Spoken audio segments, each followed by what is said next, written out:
Welcome to the MC Lars Podcast. I'm here with Cowboy Coder. We're back. You may have seen this dude with me in Glasgow, at Slam Dunk, in Leeds and Hatfield, in Newcastle. You may have heard his album Code Rage. He's like my Obi-Wan Kenobi in this new world of Web3. He's a great musician and he's a great friend. So, Sean, welcome to the MC Lars Podcast. Yeah, Lars, thanks for having me on. So glad to be here. And we work on a lot of music. Do you want to drop some knowledge on how we met? I got introduced to you through my girlfriend, Sarah. She went to Stanford with you. We came to one of your concerts in downtown Austin in February of 2020. So right before everything got locked down. It was the last concert that I went to before everything went down. But it was at that concert we just got to talking about doing some music together and collaborating.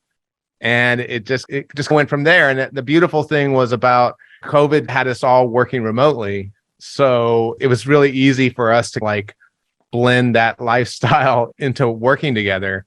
And Code Rage was a genesis of something that came from my tech background. I always wanted to be in music. And you were such a great mentor to guide me into that world. I remember you were spinning up the Lit Hop Academy at the time. And I was doing a lot more like exercises with you. We did some brief collaborations on like Blockchain Planet too. The 88 AMA song, you sing on that and you helped me produce a lot of those tracks and you helped me with a lot of the ideas for that record. That was where I think maybe a lot of the Lars fans saw your name first. It was like 88 AMA featuring Cowboy Coder. Getting that introduction to it, going through the Lit Hop Academy, which you were like so instrumental in giving me confidence to know that I could create my own original music. And I had the concept of Code Rage as an angsty developer who needs to express out to the world. And you were like really instrumental in helping formulate that album. Richard Matthew, who's done a lot of stuff for Mega Ran and me, and he's producing the new album with Schaefer. He's worked with De La Soul. He produced my wife's band Handjob Academy, their music. Yeah. He did a lot of the post-production. She flew out to Brooklyn when I was living there, and we just posted up at a studio in Williamsburg where Watsky and Soul Coughing and a lot of other bands had recorded. I flew in on a Thursday night and we toured the studio, and then we were in there Friday, Saturday, and Sunday. That was like an experience of a lifetime. It was so cool to see you in the studio. You're such a great producer, getting me to loop through and do all the things we needed to do to put all the vocals together. You came in very prepared, which I love. It's a cool record because there's a punk song. There's Dreamscapes with Prowess. It's like an ethereal, introspective, like poetic song. The frequency of that song is actually set to 432 hertz, which if any listeners are out there are curious about that, it's a fascinating topic in music because right now, most music is tuned to 440, which was a standard that was developed back in the Middle Ages. But like a lot of the classical musicians and composers all used 432 because they felt like it's more emotive. It was really cool to put that little touch on it because Dreamscapes is a very ethereal song that's about how do we find solutions in this world and how can we tap into like our imagination in a like kind of a deeper way. There's Cowboy Coding, which is about your philosophy to coding and your like individual perspective that you bring as an indie musician. Cowboy Coding is a really great song too, because it basically embodies this philosophy of finding solutions in the world and making things happen. And Cowboy Coding gets a bad rap in the technical world because it's like, oh, you're just like haphazardly going out there and doing whatever you want.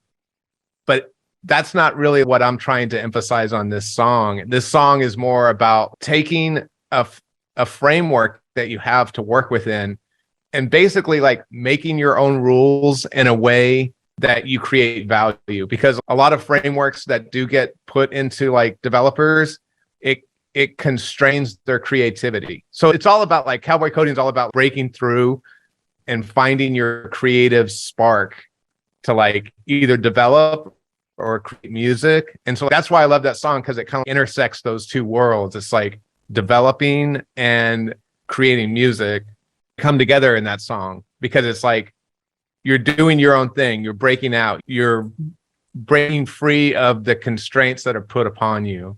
The remix is cool because it's like the two different perspectives on it. You did those shows in the UK. It was interesting that your debut tour was international. I'm going global, baby. It was an experience of a lifetime. And I appreciate you letting me join your tour. Man, what a whirlwind experience. Because it's tough for new artists to find a venue to explore their performance. And that was a great opportunity for me to just be thrust into that. And it was cool to wind it up at the Slam Dunk Festival too. That was amazing. Raptors were the backing band and it was tight. The new Cowboy Coder project is called Stardust. Stardust is basically a journey into the past with all of these really great songs that were embedded into the old 80s video games. Some of the music that went into these old video games is just phenomenal. They're very complex and they're very intricate in the way that they engage people. And so I'm hoping that fun energy of playfulness comes through with this album, taking a lot of these old songs and rejuvenating them and bringing forth like a new perspective and a new energy into this. Stardust is actually coincides with a very famous reintroduction of a video game song. Lazy Jones was a very fascinating video game because it had 8 video games within it. And because Lazy Jones was trying to escape from his manager, this is how the video game is set up. And he would hop into each of these rooms and there'd be a video game that he would play while he's goofing off, trying to like not work and his bosses are trying to find him. And one of those games was called Stardust. And that was the inspiration for a famous song called Kernkraft 400.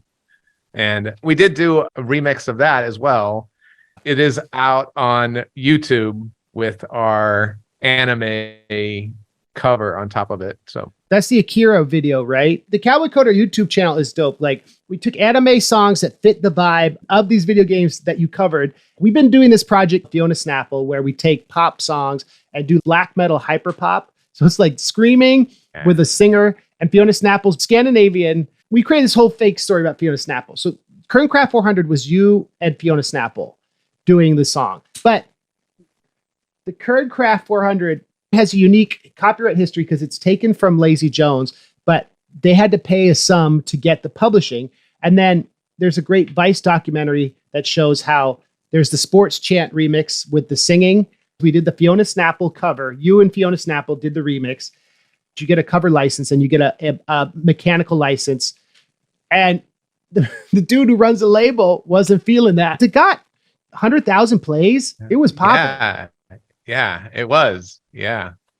You're a victim of your own success because it's like as soon as they see you like popping off, they're like, oh, wait a minute. Yeah, it's wild though that we had a license and they're like, no, that doesn't work. It's one of those weird music industry details. Because a cover, it's a unique scenario because a cover is legal when you don't change it. But what came into question is what is the original? Going back to the Lazy Jones thing, the original being the thing from the game. Stardust is a reference to that. And Lazy Jones, in a way, that's the original metaverse. It's the OG of the metaverse. I love that. And so that in spirit became the album. And then the album cover is you. It's a reference to that Matthew Broderick film. The cover art, you designed it. Juan and Diego drew it. What was the concept? So it's War Games. This was a movie that came out in the 80s. And it starred Matthew Broderick, and he was a hacker, and he hacked into the defense network system. And he started interacting with the primitive AI, if you will, at the time that governed all of the missile systems. The computer would prompt him and say, would you like to play a game? And that's the impetus for that album art. I love Tetris. This was a very popular game. I'm sure a lot of the listeners have probably heard of it or even played it. You have to basically solve these puzzles with there's 4 different pieces that come down, and you basically solve this puzzle as you go through it. It teaches you a lot of life lessons because the game never ends until like you die. You can't go any farther, but it keeps getting progressively harder and harder. It's symbolic of life in a lot of ways. But the music component of it is fascinating too, because it was inspired by this guy named Nikolai Nekrasov. He wrote a poem, and the song that went along with that, called Korobenenki.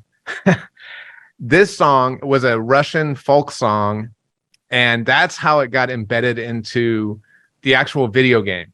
Tetris is basically tetra for 4 and tennis. So the guy was trying to combine the art of playing something that's enjoyable for him, as well as these 4 pieces that you have to work together. But the music is phenomenal. I really love the song, and we did a remix of it, and we have a video that kind of highlights the Apple TV movie that they put out about Tetris, which is another fascinating story in itself. But we embody that in the music video.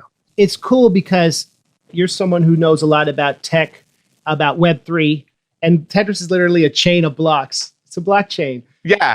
And that was something I wanted to capture in this album too, was like all these different philosophical ideas that I have always running through my mind, and trying to rejuvenate like some of these old great classic songs, because I love the remix that we did on this, and the video that goes along with it captivates you and makes you very curious about the backstory. So hopefully people will enjoy the song and maybe go see the movie on Apple TV.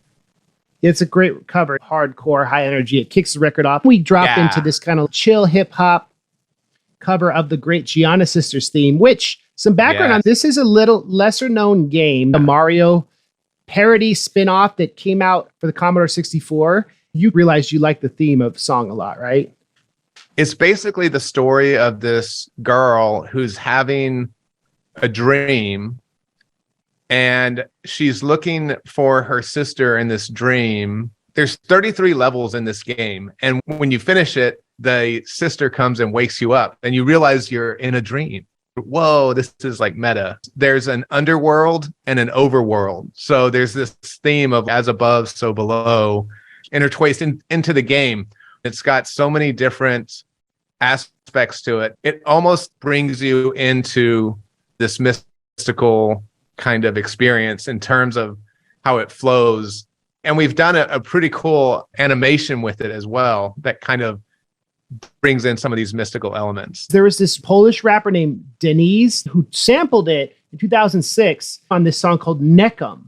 And it's a pretty cool rap. He's like serious Polish hardcore. Music can transcend its origin. Both great Giana Sisters and Monty on the Run are examples of games within games, stories within stories. Yeah. There's a framing device, and that's what I love about this project. We created this framing device by taking famous anime that reflects the songs and doing the anime music videos. It's not just like an album of video game covers. Anytime we can blend some philosophy in with some of the things that we're creating and working with, and that's exactly what I think that song embodies.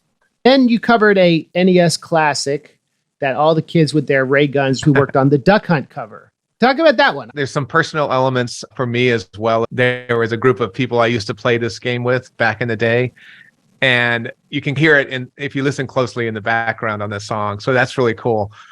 But if anybody ever played Duck Hunt, it was one of the first kind of video games that kind of tried to bring the arcade experience to your home.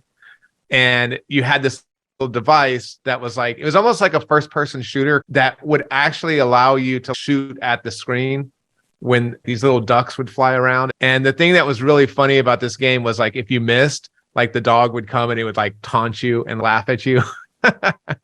So I always thought that was hilarious. I don't know why, but we've got that in the song as well. Like we put the little dog laughing because that's the most iconic part of this video game. And that's what I wanted like this song to represent. It's just like a playful, fun.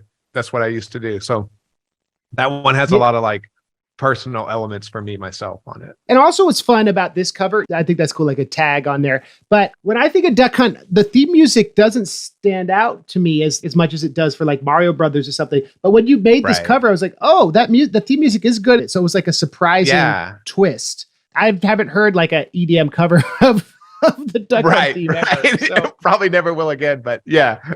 That's why we're blazing new ground. It's like now, like with guns and video games, like you get these active shooters training on Call of Duty and taking out supermarkets of people. Like this was back in the day when shooting games were fun. We're just shooting mallards and a dog is comically reacting to the pixels. This next one, this was a fun one. This is The Last Ninja. Tell us about this song. Yeah, I always loved this because back in the 80s, like ninjas were like, they were like the embodiment of coolness. This video game is all about like you being a ninja and going and trying to infiltrate into this layer of underground world that you had to basically escape all the people who were trying to get you. The ninja, which is like such a cool 80s iconic character. It like blends a lot of like classical Japanese music into it.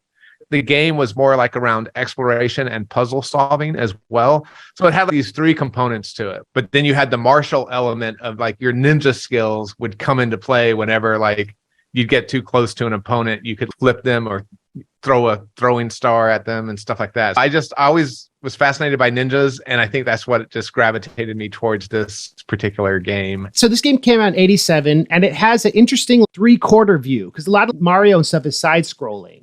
For 87, these graphics were great, right? And that's the other thing that's fascinating. A lot of these games were revolutionary at the time. The Amiga had sick graphics. There's a really great Roger Rabbit game called Hair Raising Havoc. It's the best Roger Rabbit game. So let's talk about Centurion. Centurions.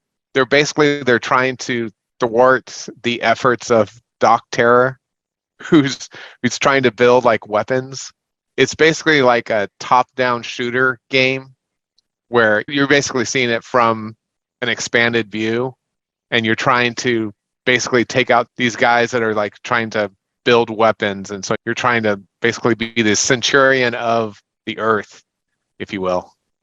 When we did the art, we have the single art. It's like a Roman soldier. So this game also came out in 87, Centurion's Power Extreme.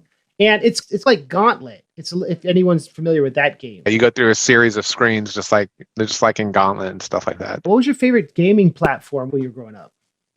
It's probably Commodore 64 just because it was so revolutionary at the time. It had a lot of powerful processing and the fact that they started the whole 8-bit music scene because that's what they embedded into these video games. That kind of was the genesis of like digital music. And so like now we have a lot to thank that platform for bringing music into a digital world. So I think that's like probably the coolest platform. The thing about those melodies, like you have only a few channels, you have to make the melody really good. If you're going to sample something, it's got to be tight. If you're going to do a EDM video game covers record, you got to pick songs with strong melodies, which you did. And I think that's interesting about 8-bit sounds, Commodore 64 opening the door for that. It's like a parallel there. We always seem to come back to these themes throughout, whether it's in technology or music or culture, we're always like cycling through these same kinds of patterns.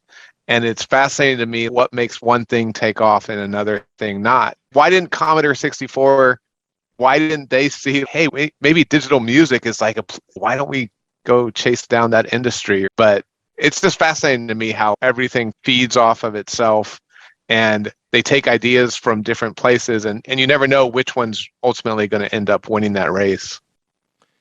Yeah, it's the market. And like the 83 video game crash, the Atari shock, where there was just like too much stuff, too many consoles, they're all similar, too expensive. And then the famous E.T. game, which was like very expensive. People didn't like it. The guy who designed it, Howard Scott Warshaw, was on the MC Lars podcast a few years ago. I went to his house. He was pointed out as the reason the video game industry crashed. And he's a therapist now and does therapy for engineers and devs in Silicon Valley. Wow. Pretty cool. You bring up therapy because I've heard that they're using Tetris now as a form of therapy. Like you can use a video game to help entrain your mind, and things that are like Tetris, where it like uses cognitive abilities to play the game. They're using video games to help people deal with like trauma and other types of psychological disorders. And I don't know, that's just fascinating. I didn't even know that he actually became a therapist. Creativity is therapy. I remember using Mario Paint which was an old SNES game that had a mouse, and you could make music on it. And that made me start to understand MIDI and how to make music on my dad's old Power PC Mac. Video games can be therapeutic and can train you to think in patterns in a way to build music and be creative. So that's the shift where like the generation before us, I think video games are very healthy and good. But it's interesting what did your parents think about you being really into computers and games and stuff? They saw this is probably like the future. Just being involved with computers in general, I think it brings people into the technological world. I compare it to how books help to bring people into literacy, right? If someone, that's what I find fascinating. Like books are so powerful because like they can captivate your imagination.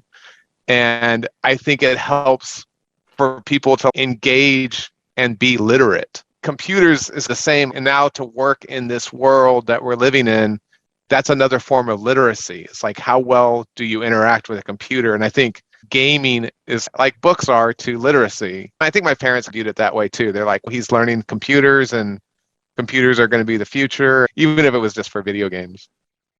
There's that famous Gary Larson cartoon, The Far Side, where there's a kid playing Nintendo and the parents are imagining all the future want ads. Can you save the princess? $100,000 a year. And now people win tournaments and do YouTube channels about gaming where it's, if you love games, that could be your career. Yeah. Which is cool. Oh, it's yeah, funny. yeah.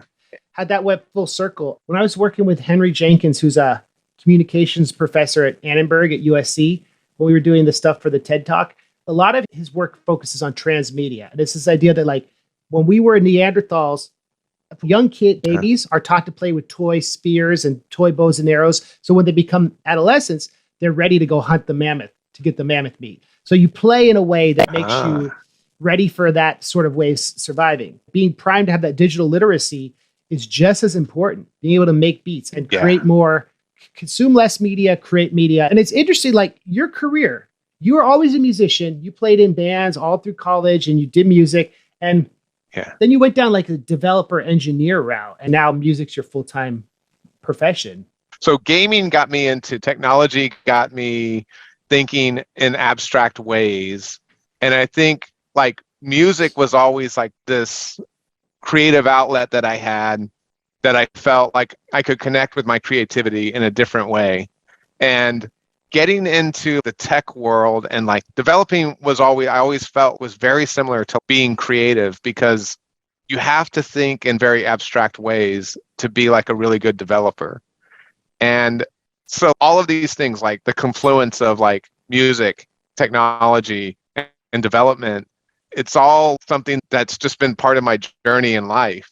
And it's so cool to like return to music after so many years, because once I was in development, I was like, so it's cool to come back later in life and re-explore. You're a very like thoughtful, philosophical guy. And I love how all the songs you picked for Stardust, they're all like stories within stories, right? And they all spark the imagination. I think Chain Reaction is an interesting one. Do you want to talk about that one? Back in the 80s, there was always this kind of apprehension about nuclear technology and how we would use it in the future. And so like Chain Reaction kind of embodies that whole element of like people who are resisting something that actually could be beneficial for the world, but it's such a powerful technology. Are we going to be good stewards of it? People who are like trying to resist nuclear technology. So they've overtaken this plant, and your mission is to go and get all of these containers of radioactive material before these people take over the plant and destroy the plant. So it's another one of those games that, this is what I love about these old games. It's about exploration, puzzle solving, and then some form of kinesthetics, or whether that's like a martial art or something else involved. And in this particular game, it's like you have a jetpack and you can go through the air, go through the land, go through the sea, and there's ways for you to like go into these different environments and try to get the radioactive material before the people who are against it like contaminate the whole plant. And it's one of those ones that's also by Ron Hubbard, who I think is like, he's a masterful composer. And I just love like this one and Monty on they're like probably two of my favorites, because like the complexity, and just to know like someone composed this for a video game and it's like a masterpiece. You know what I mean? Like that, you had those great classical composers. I think that's what kind of started in the 80s video game genre. You had these just masterful music scores that went along with these amazing games. Like the Mario theme and all those old gamer songs, like they were good albums. They did one on the soundtrack from the Mario Brothers game that actually got me that book. It truly is art, and it truly is like these composers, like they enter the pop culture. You hear these themes forever. Great composers remix stuff that's already out there and recontextualize it, which is a hip hop thing, but that's also the context of the Tetris. Take a folk song and make it reflect. Right. It's interesting how two things I was going to say, like Chain Reaction came out in 87, and like the graphics on that are so much more primitive compared to Last Ninja. It seems like it's more of a puzzle game than Last Ninja, maybe. Right, exactly.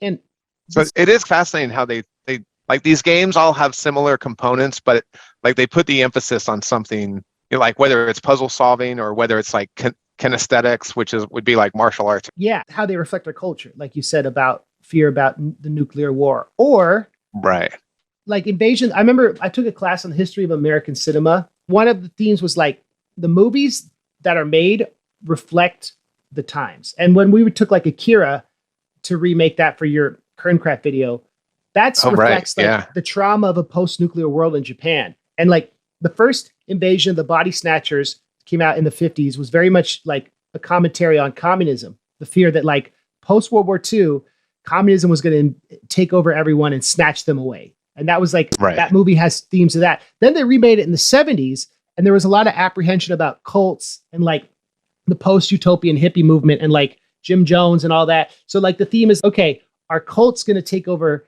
the California cult mind control? Is that going to take over? It's the same movie, but it's a different narrative where the movie is not actually about the movie. It's about the times in which it was created. And so it's interesting because that metaphor extends to your record, because the songs are about your connection to these things and their reflection in history. And now this question about sustainability, nuclear energy, like maybe it is a cleaner thing. Maybe we will be on other planets carrying barrels around, and people who were trained in that game will get that job. Exactly. So it's pretty interesting. So Blade Runner, tell us about this, because like I hadn't heard about this game till you put me onto it. Yeah, Blade Runner is a fascinating thing too. There's a reboot now out that we tapped into as well, Black Lotus. It's cool to see that being rebooted. And this is a fascinating theme because I think we're going to enter this world here with AI and everything coming on board with robotics. And those robotics may turn into what in Blade Runner, and they call these things, they're called replicants. And what they are is they're basically androids that are very human-like. And there is a revolt that happens like on one of the colonies. And so it's like these androids basically overthrew like the colony out in space, and Earth has a ton of these replicants. And so like the whole theme behind Blade Runner is you have to go and get these replicants and round them up so that they don't do harm. And this game is all about that. It's all about you have to go and you have to like go find these replicants throughout the game. That movie is so iconic. The first game came out in 85, I think. Yeah. The other thing that's really cool about Blade Runner is Vangelis actually did the soundtrack for the movie. I don't know if you're familiar with him, but he was also the composer who did Chariots of Fire, which was like a really iconic score of music. And that's embedded in the whole Blade Runner saga.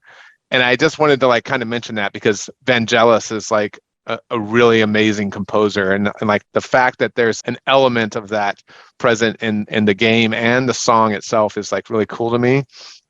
And the really cool thing about that is there was a lot of controversy about this game when it came out too, because they didn't actually have the license from the movie production company. So they had to say, oh, this is just inspired by Vangelis, his soundtrack to the movie. And so that's how they were able to somehow get away with that. But I think that's an interesting backstory on it too. It's like a circumlocution with Kernkraft, right? Wait a minute, who has the copyright here?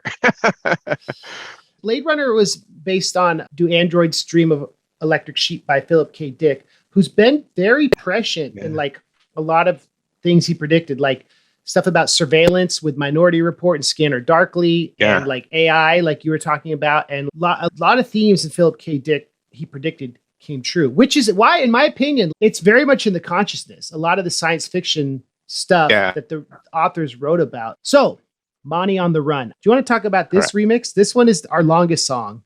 I love this one because, again, it's Ron Hubbard. And Ron Hubbard, to me, is just, he's one of those classic composers for these video games. And this game is basically about this. Monty is basically a mole. So it's this weird like fantasy world, but and a mole I mean by like an animal. So he's a mole that was part of a union that went on strike against some of the mining that they were doing. So like him and his union had problems with the way that they were using moles to do mining, and so like this whole video game is about they're trying to find him and track him down because he started this whole strike with the miners, and it's just a journey of him like trying to escape from these people who are like trying to track him down. And so again, it's a game of exploration. It's got puzzle pieces that you have to solve within screens, and I think it goes through like something like 30 some odd levels, and then at the end, like if you make it out, like now you're free or whatever.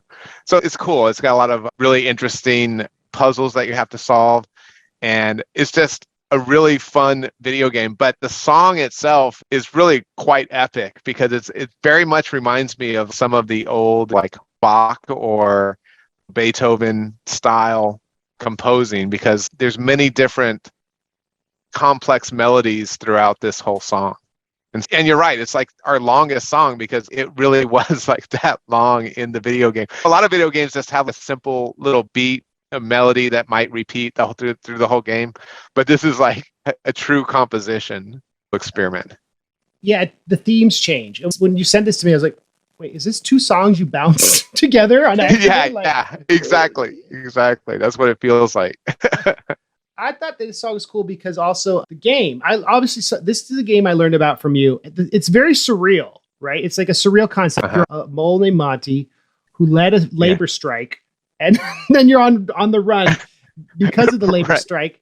And in the 80s, that was Thatcher era England, because like British game designers made it, and that was a theme, right? Like she was shutting down the coal mine. And everyone was like, she's doing it for the greater long-term economic strength of England. But that's been a controversial thing because people are very divided on that, Brexit and everything. So it's like this game, it's funny that now I don't think you'd have a new game where you have a squirrel who's an Antifa member who's doing a Black Lives Matter protest because Nike shut.